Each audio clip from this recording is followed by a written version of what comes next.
A long, long time ago, that's how you're supposed to start a story, right? A long, long time ago. In the beginning, there were no trees on the earth and no green grass had yet grown up because the Lord God had not yet made it to rain on the earth, and there were no people to farm the land.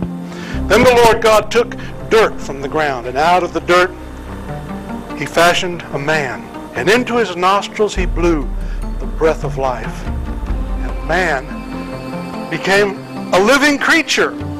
And toward the east in Eden, God planted a garden, and out of the ground he caused every kind of tree to come forth. Beautiful flowering trees and fruit trees that were good for food and nut trees and every kind of tree. And in the middle of the garden, God put two other trees. Now, one was the tree of life, and the other was the tree that gives the power to know evil as well as good.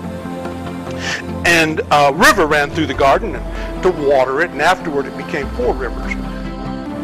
The Lord God took the man whom he had made, and he put him in the garden to cultivate it and care for it. And the Lord God commanded the man, "You may freely eat of all the trees in the garden. They are for you to eat.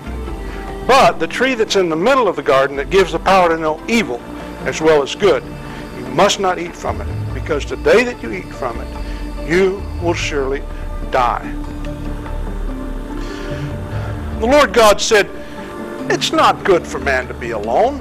I'll make a companion for him." So out of the ground the Lord God formed every kind of animal of the field and the birds that flew through the air, every living creature. And one by one he brought them to the man to see what the man would call them. And whatever the man called them, that was their name. So the man gave names to all of the animals of the field, all the birds of the air, to all the living creatures.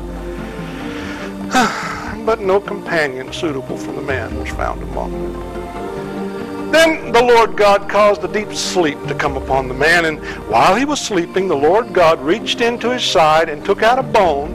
Afterward he closed up the flesh.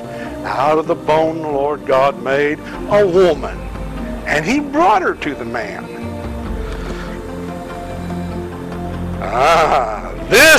This is bone of my bone and flesh of my flesh. She shall be called woman, because she was taken from man.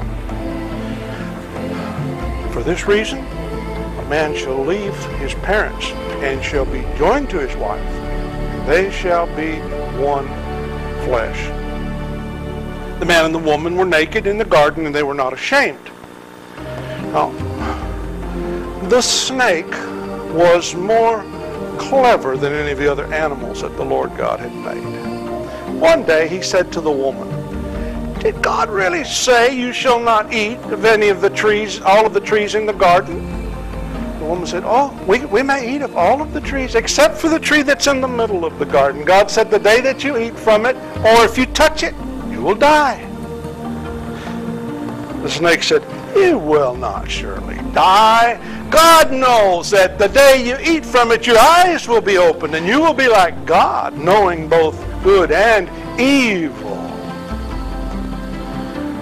The woman, seeing that the fruit was good for food, and that it was delightful to the eyes, and that it was desirous to make one wise, reached out her hand, and she took the fruit, and she ate it, and she gave it to her husband, and he ate it. Instantly, their eyes were opened, and they knew that they were naked, and they went and got fig leaves and sewed them together to make clothing to try to cover their nakedness. Then they heard the sound of the Lord God walking in the garden in the cool of the evening. And they ran and hid themselves among the trees. "Adam! Adam, where are you? Adam!" Adam said, I heard your voice in the garden, and I was afraid because I'm naked, so I went and hid myself." "Who told you you were naked? Did you eat of that tree that I commanded you not to eat of?" "It was the woman that you gave to me. She gave me the fruit, and I ate of it." God said to the woman, "What is this that you did?" The woman said, the snake deceived me. He deceived me, and I ate the fruit. And then God said to the snake, because you did this, you are cursed. You will be lower than all of the other animals. All the days of your life you will crawl on your belly. You will eat the dust of the earth. And I will put hatred between you and this woman, between your descendants and her descendants. And one of her descendants will crush your head, and you will bite his heel. To the woman, God said, I will greatly increase your suffering in childbearing. Only with great pain will you bring forth children. And your desire will be for your husband, but he will rule over you. And to Adam, the man, God said, because you listened to the voice of your wife and you did what I told you not to do, now the ground is cursed because of you. You will have to work hard all the days of your life to eat from it. You will plant your seeds, but thorns and thistles will grow up in their place.